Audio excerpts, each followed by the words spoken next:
وهو العزيز الغفور الذي خلق 7 سماوات طباقا ما ترى في خلق الرحمن من تفاوت فارجع البصر هل ترى من فطور ثم ارجع البصر قرتين ينقلب إليك البصر خاسئا وهو حسير صدق الله العظيم رب اشرح لي صدري ويسر لي أمري واحلل عقدة من لساني يفقه قولي رب زدني علما كثيرا اللهم ارزقنا علما نافعا واسعا عميقا اللهم ارزقنا رزقا حلالا واسعا طيبا مباركا من عندك اللهم ارزقنا حياة سعادة وموت شهادة رب ادخلني مدخل صدق واخرجني مخرج صدق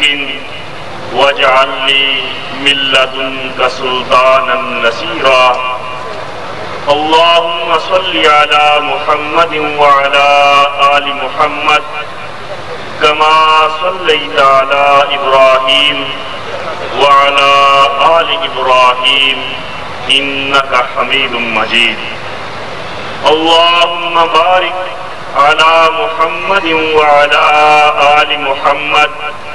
كما باركت على إبراهيم وعلى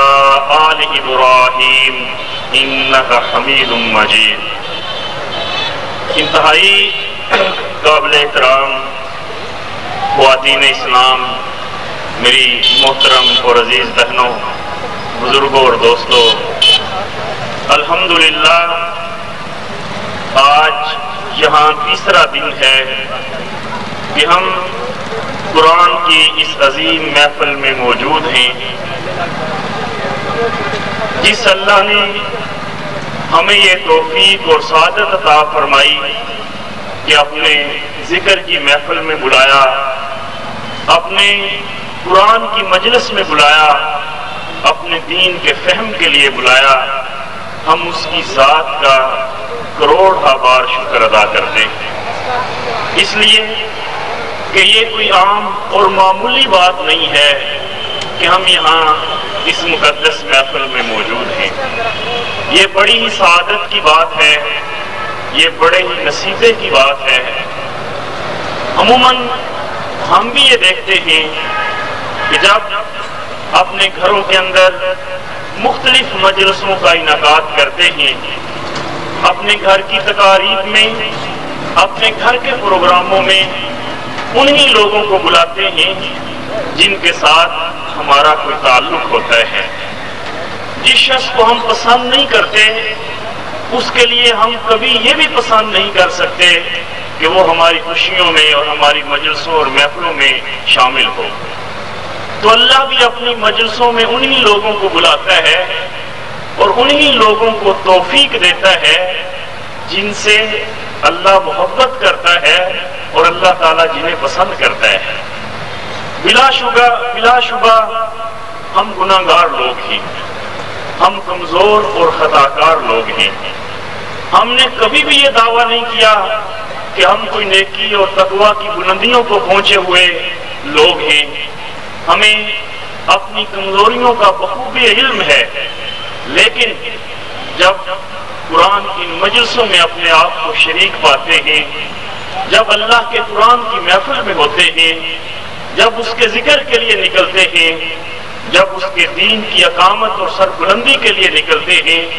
جب اس قافلے اور کارواں میں شریک ہوتے ہیں جو ادائے کلمت اللہ کی سربلندی کے لیے کوشاں ہے، تو پھر ضرور دل کو یہ سکون اور ٹھنڈک نصیب ہوتی ہے کہ تمہاری تمام تر خامیوں، کوتاہیوں اور غلطیوں کے باوجود تمہارا رب تم سے راضی ہے۔ اگر وہ راضی نہ ہوتا تو کبھی توفیق نہ دیتا اپنے دین کی مجلسوں کا حصہ بننے کی، اگر وہ راضی نہ ہوتا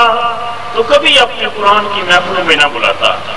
کتنے ہی لوگ کتنی دور سے چل کے آئے ہوں گے اور کتنے لوگ یہاں قریب بیٹھے قریب سے گزر جاتے ہوں گے اور انہیں یہاں آنے کی توفیق نہیں ملتی ہوگی۔ یہاں کوئی شخص اپنی مرضی سے نہیں آتا۔ ذالک فضل اللہ یؤتیہ من یشاء، یہ میرے اللہ کا فضل ہے، یہ میرے اللہ کی دین ہے، اس کو چاہتا ہے عطا کر دیتا ہے، جس کے ساتھ بھلائی کا ارادہ کر لیتا ہے اسے اپنے قرآن کی مجلس میں بلا لیتا ہے۔ آج جو میرے درس آیات ہیں سورہ ملک کی پہلی 18 آیات، یہ مکی صورت ہے اور اللہ رب العالمین نے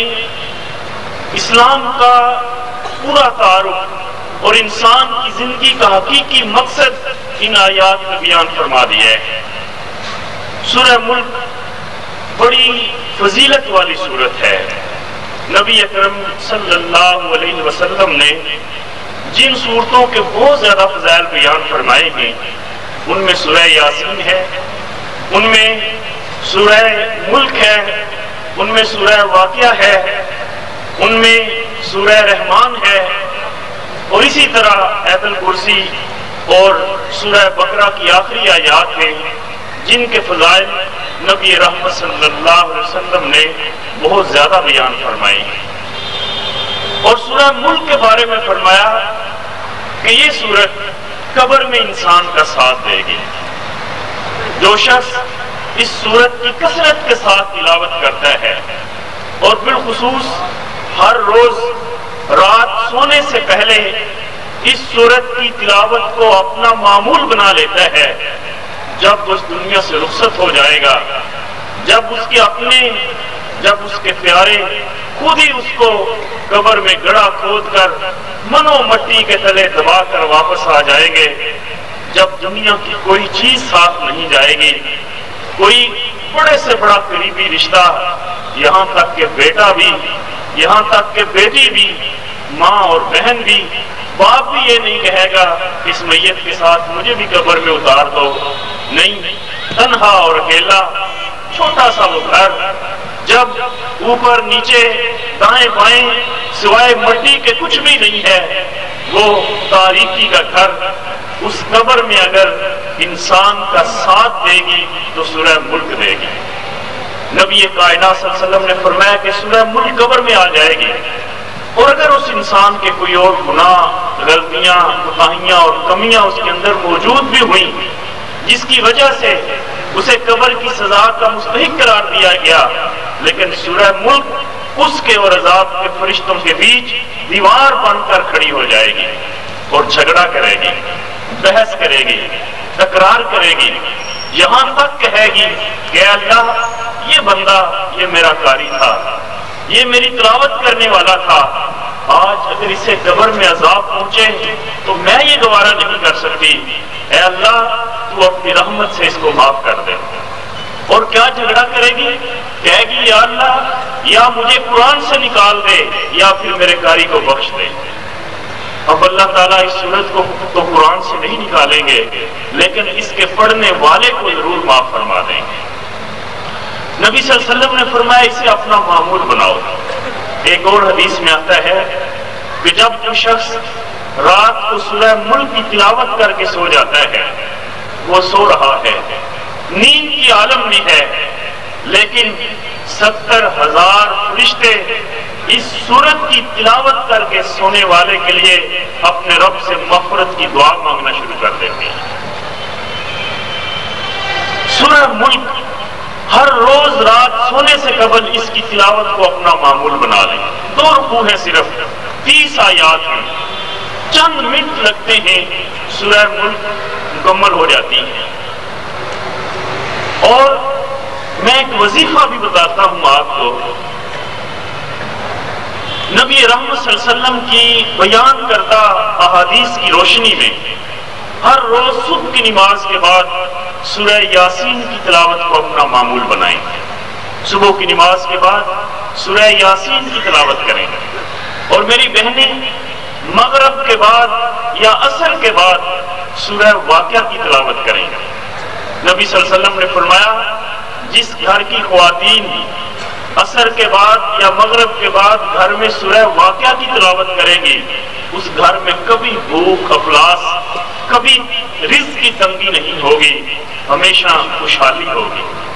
اور رات سونے سے پہلے سورہ ملک کی تلاوت کر کے سوئیں۔ یہ 3 صورتوں کا وظیفہ ہے، اسے اپنا معمول بنا لیں اور دیکھیں چند ہی دنوں کے بعد آپ کے گھر میں اللہ کی رحمتیں، اللہ رب العالمین کی طرف سے نازل کردہ برکتیں وہ بسیرا کر لے گی، اور آپ کے گھر سے ہر طرح کے دکھ، پریشانیاں، رزق کی تنگی، معاشی تنگی، گھریلو ناچاکیاں، جھگڑے، یہ ساری چیزیں خود بخود ختم ہو جائیں گی۔ اللہ کے کلام سے بڑھ کر کسی دوسرے کلام میں کوئی تاثیر نہیں ہے۔ آج لوگ جس قدر پریشان ہیں، ہر بندہ پریشان ہے، پریشانی کی نوعیت الگ الگ ہے، کوئی کسی وجہ سے پریشان ہے تو کوئی کسی وجہ سے، لیکن باہر کا پریشان ضرور ہے۔ اگر ان تینوں صورتوں کی تلاوت کو اپنا معمول بنا لو تو نبی رحمت صلی اللہ علیہ وسلم کی ضمانت ہے کہ ہر طرح کے غم اور پریشانیاں اور دکھ آپ کی زندگی سے اٹھ جائیں گے اور آپ کو سکون اور خوشحال زندگی بسر کر پائیں گے۔ اور میں موضوع کی مناسبت سے ایک چھوٹا سا واقعہ آپ سے عرض کرتا ہوں۔ میں جب سیالکوٹ میں تھا، وہاں میں فرسٹ ٹائم جس جگہ میں نے قیام کیا وہ وہاں کے ایک معروف عالم مولانا ابراہیم میر کی بنائی ہوئی ایک ڈسپینسری اور ایک ہاسپٹل تھا، انہوں نے اسے تعمیر کیا۔ مولانا ابراہیم میر کے بارے میں جب میں نے پڑھا تو مجھے معلوم ہوا کہ یہ وہ شخص تھے جو رات سونے سے پہلے ہر روز سورہ ملک کی تلاوت کر کے سویا کرتے تھے۔ ایک دفعہ بیمار ہو گیا، آپریشن کی نوبت آئی اور آپریشن کرنے والا ڈاکٹر ہندو تھا۔ جب وہ بے ہوش کرنے لگا تو مولانا نے کہا رک جاؤ۔ میں نے جب سے اپنے آقا کا یہ فرمان پڑھا ہے کہ جو شخص رات سونے سے پہلے سورہ ملک کی تلاوت کر کے سوئے گا 70,000 فرشتے اس کے لیے مغفرت کی دعا کریں گے، اس دن سے لے کر آج تک میری کوئی نیند ایسی نہیں ہے جب میں سورہ ملک پڑھ کے نہ سویا ہوں۔ چونکہ بے ہوشی بھی نیند ہوا کرتی ہے، مجھے بس اتنی سی مہلت دو کہ میں سورہ ملک کی تلاوت کر لوں، پھر آپ بے ہوش کر دینا۔ آپ نے سورہ ملک کی تلاوت شروع کی، ڈاکٹر سے صبر نہ ہوا، اس نے بے ہوش کر دیا، اور بے ہوش کرنے کے بعد آپریشن بھی شروع کر دیا۔ لیکن وہ ہندو ڈاکٹر کہتا ہے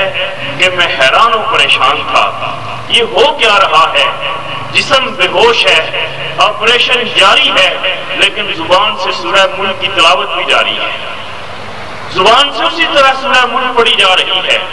آپریشن کر رہا ہوں، جسم سن بے ہوشی کی حالت میں، لیکن زبان حرکت میں ہے اور مسلسل سورہ ملک کی تلاوت کر رہی ہے۔ میں نے اس واقعے کو جب بغور اس کا جائزہ لیا تو میں سمجھ گیا کہ یہ صورت قبر میں کیسے وفا کرے گی۔ جو اس وقت بے ہوشی کے عالم میں اتنا وفا کر رہی ہے، قبر میں کیوں نہیں ساتھ دے گی؟ تو میری بہنوں اور میرے بھائیوں، یہ بڑی عظیم صورت ہے، یہ بڑی مقدس صورت ہے، اسے زبانی یاد کریں اور ہر روز رات سونے سے پہلے اس کی تلاوت کو اپنا معمول بنائیں، اپنے گھر کی خواتین کو یہ صورت یاد کرائیں۔ جیسے قاری ابوبکر صاحب نے بھی صورت کے فضائل کے بارے میں فرمایا،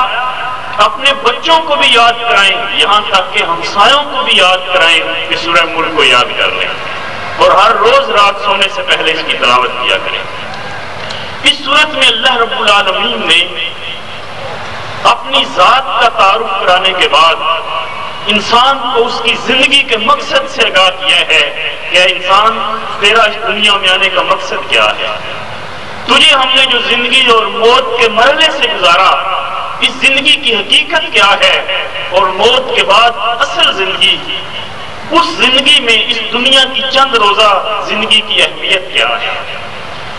اور پھر اللہ رب العالمین نے انسان کی توجہ